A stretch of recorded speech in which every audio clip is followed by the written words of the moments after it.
Red-Faced Confessions, Volume 2. This is all 6 spicy truth or dare stories from Volume 2 in one place.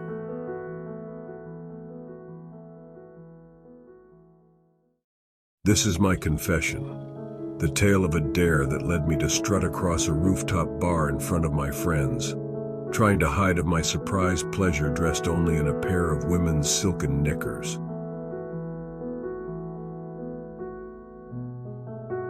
It was a dare that embraced the ridiculous but also celebrated a weird sensuality that has stayed with me ever since. One summer evening when the city was burning hot and relief was found in the clinking of ice in our drinks, a group of my friends and I gathered at a city rooftop bar. There was laughter, music, and a fair share of cocktails, fueling our daring spirits. It was then that we decided to liven things up with a good old-fashioned game of truth or dare, a tradition that had followed us from our teenage years into adulthood. As the night progressed and inhibitions were lowered, the dares became bolder, naughtier, the laughter louder. When my turn came, bolstered by liquid courage and the general euphoria of the night, I chose dare. A decision that would make for one of my most unforgettable nights. "I dare you," my friend said, grinning wickedly, "to put on a pair of ladies' underwear and model them for us." A wave of laughter followed, coupled with an uncomfortable mixture of surprise and horror. But the game was the game, and I was not about to back down. It was a dare to be bold, a dare to be outrageous.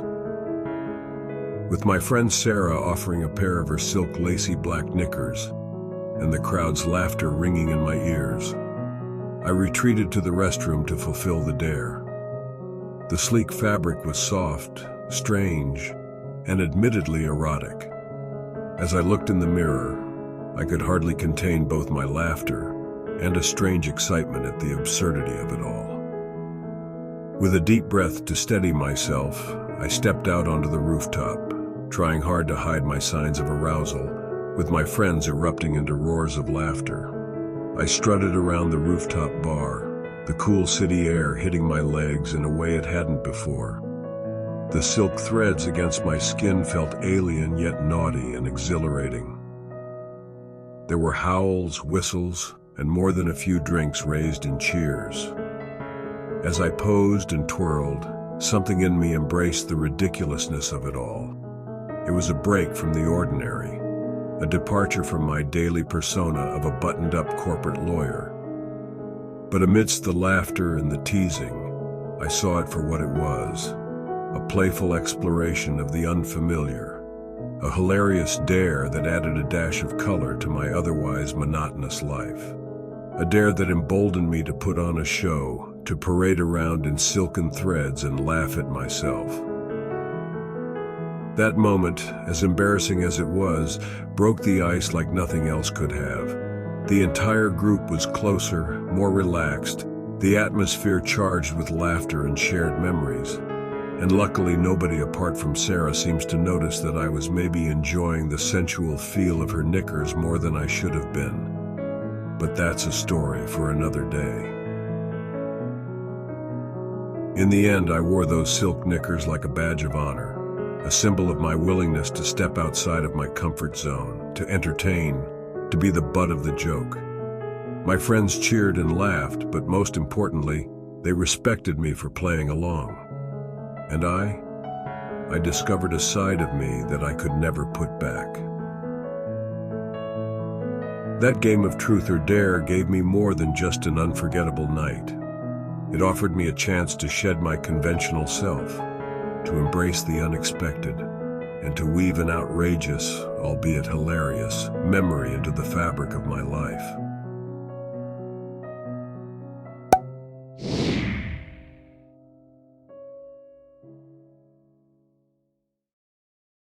Truth or bear, a drunken dare that was, if only for a few minutes, as exhilarating as it was mortifying, and a story that continues to bring laughter and blushing cheeks every time it's retold. It was a dare that, despite all the embarrassment, I wouldn't change for the world.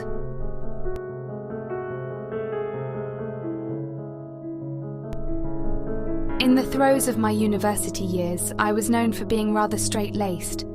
You might call me a bookworm, or if you were feeling less generous, a bit of a bore. I had my little circle of friends, most of them also reserved, and we enjoyed our quiet existence. Until one night, when our tranquil life was disrupted by a game of truth or dare.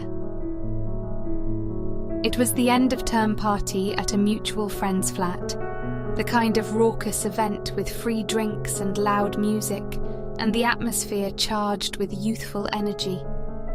As the night wore on, someone suggested we play truth or dare. The idea was met with a mixture of reticence and enthusiastic agreement.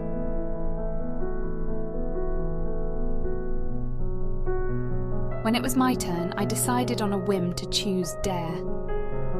I had never played the game before and really did not even understand the rules. As drunk as I was sober enough to prepare myself for any embarrassing tasks my friends could come up with, but nothing could have prepared me for the dare that was announced. "I dare you," my friend Kate said, her eyes twinkling with mischief, "to perform a striptease. All the way." The room fell into a hushed silence before bursting into laughter. My heart pounded with panic and my face burned with embarrassment. But there was also a strange sense of excitement. Could I really do it? Could I throw caution to the wind and just let loose? With the alcohol working its magic and a nod of acceptance, I stood up, my hands trembling slightly. The laughter in the room faded into anticipatory silence. Someone turned on a slow, seductive tune, and I began to move. Every sway, every turn felt awkward and out of place, yet I persisted. My blouse was the first to go, discarded to whoops and cheers from my friends. I fumbled with my belt, my coordination significantly impaired by nerves and the beer, wine, and God knows what else that I had drunk earlier. As I continued to dance, I felt a strange liberation. There was something mortifying yet hilariously freeing about performing a striptease in front of my friends, knowing that they were seeing a side of me they never knew existed, but also planning my revenge. I unbuttoned my jeans and slid them off, standing dressed only in my underwear, amidst the now hushed and slightly disbelieving applause from my friends. I then quickly removed my underwear and took a bow, before gathering up my clothes and rushing to the bathroom to get dressed. As I got dressed, I remember feeling a mixture of both embarrassment and pride, the kind that comes from stepping far outside of your comfort zone and surviving to tell the tale. Now, when I think back on it, it still fills me with a sense of acute embarrassment mixed with that weird sense of pride, and I confess the memory of it still never fails to make me hot.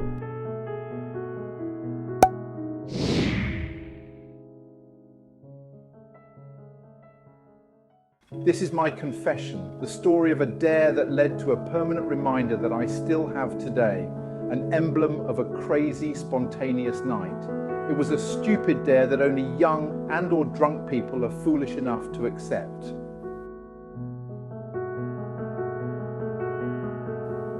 When I was in my 20s, my friends and I shared a common tradition, visiting the local bar every Friday night to let loose and escape the stresses of the week. It was during one of these wild nights that we decided to play a game of truth or dare. This game, spurred on by drinks and the buzzing energy around us, took a turn that led to one of the most shocking and unforgettable experiences of my life. When my turn rolled around, I boldly chose dare, ready for whatever they could throw at me. Little did I know that my declaration would lead to a dare that left a lasting, quite literal mark. "All right," my friend Max said, a mischievous glint in his eyes. "I dare you to get a tattoo, right here, right now." Everyone in the group gasped, then erupted into laughter, but Max wasn't joking. The bar we frequented had a small tattoo parlor next door to it. I gulped, feeling a rush of adrenaline. Was I really about to get inked on a dare? But then, The thrill of the unknown, the spontaneity of the moment swayed me. I nodded. Let's do it.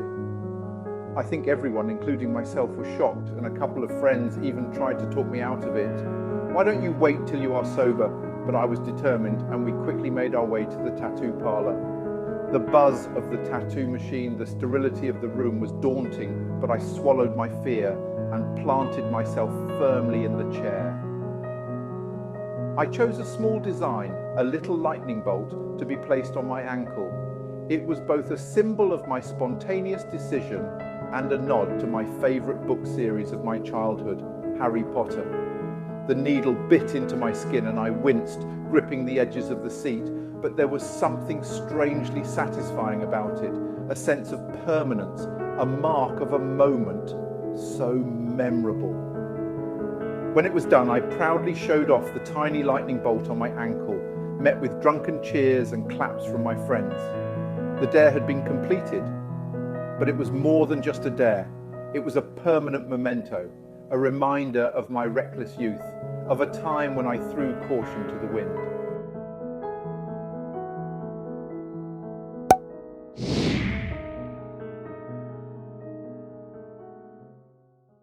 You would think that skinny dipping on your own in a quiet lake would be quite a soft dare, at least compared to others I have witnessed and read about. But for this dare, there was a surprise in store.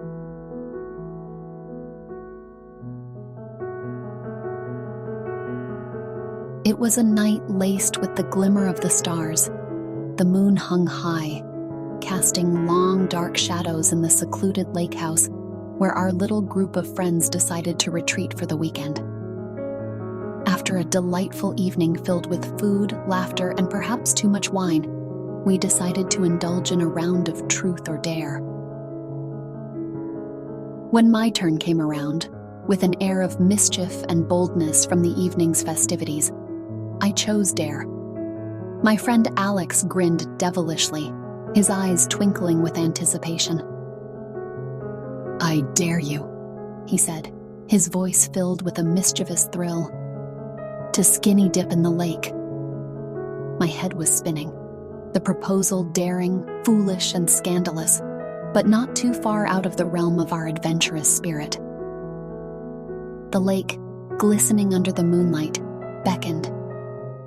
I felt a thrill of excitement run through me. With the combination of the wine and the allure of a dare too tantalizing to refuse, I decided to take the plunge. Slipping away from the group, I stripped down to nothing, my heart pounding with the thrilling mix of fear and anticipation. The night was cool against my bare skin, making me shiver. I took a moment to appreciate the solitude, the beauty of the moonlit scene before me. Then, with a deep breath, I plunged into the lake. The water was startlingly cold, causing a gasp to escape my lips. But as I swam further into the inky waters, I felt a rush of exhilaration. The cool water against my bare skin, the seclusion of the lake, and the thrill of the dare was a heady mix, intoxicating and wild. What I didn't expect was Alex, the one who dared me, to follow suit. Moments after my plunge, I heard a splash and turned to see him swimming towards me. His arrival surprised me, but it wasn't unwelcome. There was an unspoken agreement between us, a shared understanding of the thrill of the moment. We swam around, laughing and chatting, under the vast expanse of the starlit sky. Our movements were synchronized, two bodies floating in the water, sharing a unique, intimate experience. It was electrifying, the water serving as our cover under the watchful eyes of the moon and stars. When we finally emerged from the lake, the rest of the group had retreated inside, leaving us alone in the moonlight. We stood there, in the chilly night, our bodies bare yet oddly comfortable in each other's presence. There was a charged silence, a mutual understanding that this was more than just a dare. It was a connection, a shared experience that held a whisper of something more. It was a tale of a dare that led to a moonlit, skinny dip and a night that breathed life into an unlikely connection. It was a dare that pushed boundaries, that teetered on the edge of something more profound, an intoxicating mix of thrill, excitement, and the start of an unexpected romance under the watchful stars.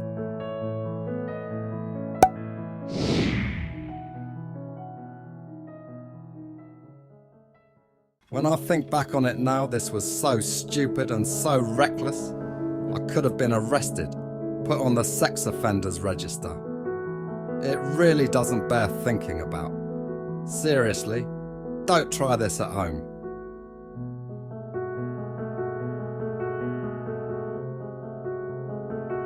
Life is a series of unexpected twists and turns, isn't it? One minute, you're sitting with your mates in a quiet pub, and the next, you're embroiled in a game of truth or dare, the outcome of which would set the tone for my romantic life in ways I never imagined. So there I was, pint in hand, the air heavy with laughter and the aroma of real ale. When my turn came, I, feeling brave and a tad bit reckless, chose dare. My mate Tom, ever the instigator, laid out the challenge. "I dare you," Tom began, his grin a wide chasm of amusement, "to take a compromising photo of yourself and send it to a random person in your address book with the caption, 'I've always loved you.' And you can't tell them it's a dare for 24 hours. It was one of those dares you would never accept in a million years if you were sober. But on my fourth or fifth pint of dirty blonde, my drinking choice of the evening, I was up for anything. Even though my heart dropped to my stomach, an intoxicating mix of fear and thrill coursed through my veins. I couldn't back down now. With my adrenaline pumping, I retreated to the restroom, took a somewhat suggestive photo, nothing too scandalous, mind you, and hit the send button without giving myself time to reconsider. The recipient, a woman from my office named Emily, who I had always found attractive, but never had the nerve to approach. I could hardly breathe as I sent the message, my heart pounding in my chest. A moment later, my phone vibrated. Her reply was simple, yet electrifying. Really? I spent the next 24 hours in a strange daze. The dare was hanging over me like a dark cloud, but there was also an odd sense of anticipation. What if this dare, as ridiculous as it was, led to something more? Would I get another phone call or text from Emily? Or perhaps a knock on the door from the police? When the 24-hour mark hit, I texted Emily explaining the situation, expecting her to be angry or mortified.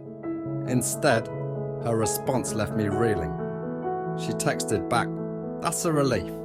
I thought it might have been a dare, but here's the thing, I wouldn't have minded if it wasn't." Emily and I then started dating. It didn't last long, but I loved it that she always called me Big Boy. This is my confession, a tale of a dare that escalated into something more than a silly game. A dare that inadvertently pushed me to express hidden feelings, leading to an unexpected revelation of reciprocated attraction. It was a dare that blurred the lines between playful jest and reality, opening the door to something more profound, to something that smelled suspiciously like love. I got lucky, very lucky. Don't try this at home.